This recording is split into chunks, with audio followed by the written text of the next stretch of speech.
just did we have to go on to a Blackboard site here and make comments on a discussion board. And Mike and Ruthie and we're all in the same discussion section. And that was one of my points this week, was that when you have passion fighting up against this, that's what won the war, I believe. Exactly. Exactly. Because of the revolutionary cause. Do you agree? 100%. 100%. They didn't try to understand. I mean, as the everyday soldier or the Viet Cong or the NVA, they didn't try to understand why they were fighting. They just knew that it wasn't right to be one country and divided in half. That was their mindset. You know what I'm saying? It wasn't nothing about politics. They don't care what the leadership was about. All they know is that I got aunts and uncles in Hanoi, and I'm down here, which is the capital of North Vietnam, and here I am in Saigon, and we're enemies. So those people didn't like that scenario. So they just said, you know what? French, we kick your butt. America, we kick your butt. Who's next? We don't care if it's 50 or 100 of us dying to one of you. We're not going to stop. And like I said, I understood the political pressure on the enemy, the Viet Cong. Because I want to keep reminding you, I didn't have, only the last 3 months of my tour I had to confront the NVA, but the 9 months was with the Viet Cong. And he could literally be your friend in the daytime. Him and his children and everything. And I'm just one of the few that understood that. You don't think many of your fellow soldiers understood that? I don't. They couldn't wait to kill.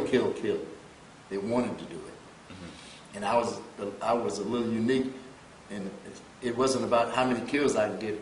It was only about one life I wanted to be saved, and that was mine. I put all of my energy on that, and I'm only politically involved now with the Vietnam era because I look back on it and realize that, in my opinion, it was a waste of American dollars and lives.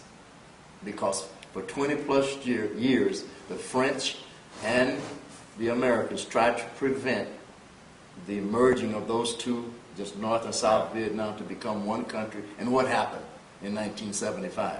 They became one country. So I look back on it and view my fellow soldiers that are helping the cemetery grow beautiful shrubbery by being buried in it, because I realize now I could have been doing the same thing, and in my opinion, for nothing. By the time I was discharged, a year later, I was so off into substance abuse that all I could think about was just staying high.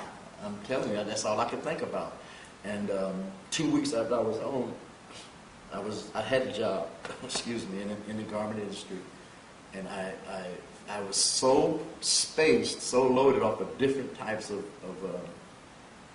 substances that I literally ran into the rear end of a parked semi, diesel, parked and totaled a car and did extensive damage to that diesel. And it was all because I was a psychological mess. I was very emotional, and I survived 365 days of combat, and then the only reason I didn't get decapitated is because I laid down to go to sleep in the seat while I was driving. And so when I went up under the rear end of that diesel, You went underneath it? Yes. And the steering wheel, I broke the steering wheel with my stomach and damaged my pancreas tremendously. And I was in intensive care for 3 days.